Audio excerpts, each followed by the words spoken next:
বর্তমান সময়ে দেশে আলোচনার শীর্ষস্থানে রয়েছে হাইকোর্টের এক গুরুত্বপূর্ণ আইনি সিদ্ধান্ত।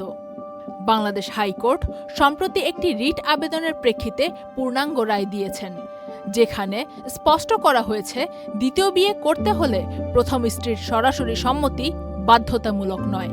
তবে দ্বিতীয় বিয়ের আগে অবশ্যই আরবিট্রেশন কাউন্সিল বা সালিসি কাউন্সিলের লিখিত পূর্বানুমতি নিতে হবে।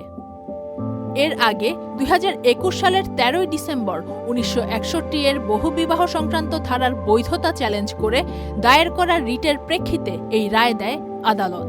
কাউন্সিল সংশ্লিষ্ট পক্ষগুলোর বক্তব্য হল, আর্থিক সক্ষমতা ও পারিবারিক পরিস্থিতি বিবেচনা করে সিদ্ধান্ত নেবে, এটাই আইনের মূল উদ্দেশ্য।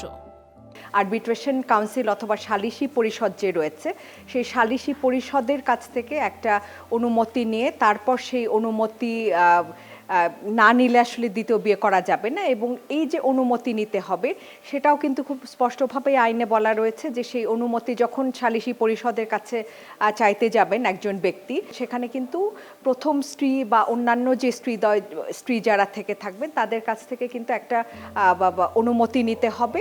এবং বিশেষ কিছু পরিস্থিতিতে সেটি আসলে ডিসক্রেশন আছে সালিসি পরিষদের, যে তারা আসলে এই অনুমতি দিয়ে থাকেন।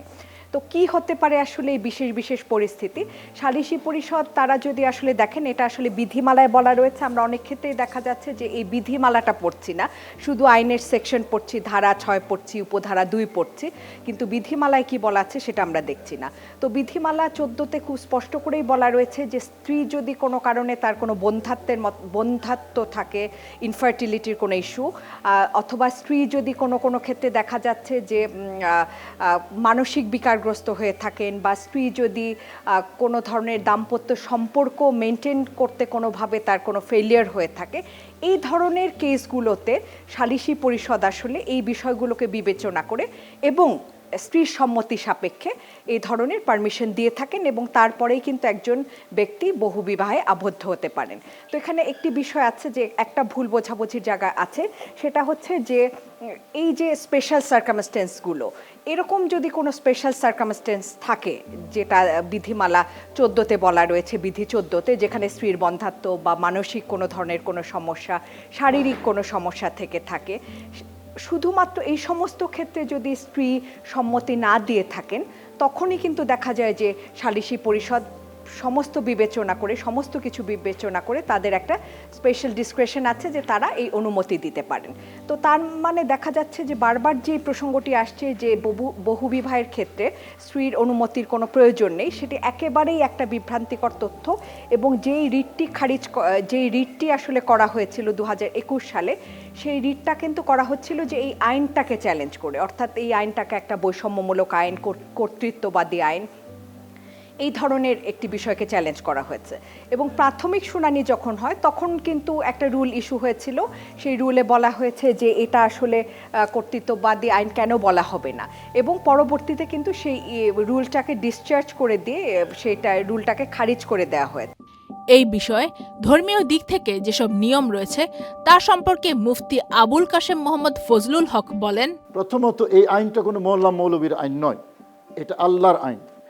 দ্বিতীয়ত যে কথাটা, আপনি বাংলাদেশের প্রেক্ষাপটেও যদি আমি বলি, বাংলাদেশে যে আলেম ওলামা যারা আছে, একটা পরিসংখ্যান করে যদি দেখা হয় যে আলেম ওলামাদের মধ্যে কত পার্সেন্ট একাধিক বিবাহ করেছে, 5% পাওয়া যাবে না।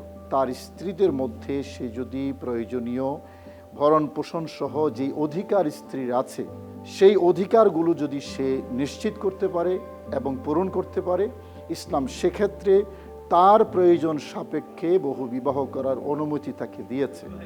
মুসলিম পারিবারিক আইন 1961 এর আওতায় বলা হয়, প্রথম স্ত্রীর সম্মতি না থাকা স্বয়ংক্রিয়ভাবে দ্বিতীয় বিয়ে অবৈধ করে না, বরং আইনের দৃষ্টিতে সিদ্ধান্তটি কাউন্সিলের দায়িত্ব এবং তাদের সিদ্ধান্তই চূড়ান্ত বলে গৃহীত করা হবে। অনুমতি ছাড়া অনুষ্ঠিত কোনো বিয়ে 1974 সালের মুসলিম বিবাহ ও তালাক আইনের অধীনে রেজিস্ট্রি হবে না। Faria Ahmed Khan, channel I.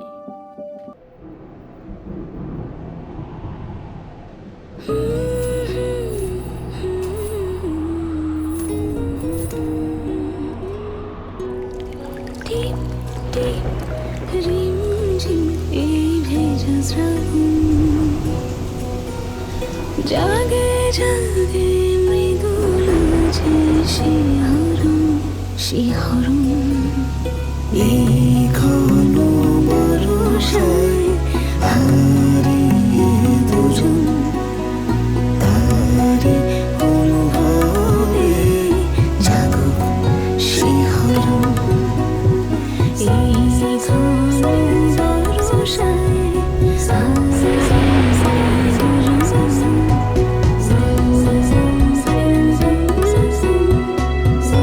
Strawberry super dotted O classic ভ্যারিয়েন্টে sensation জাগুক শিহরণ।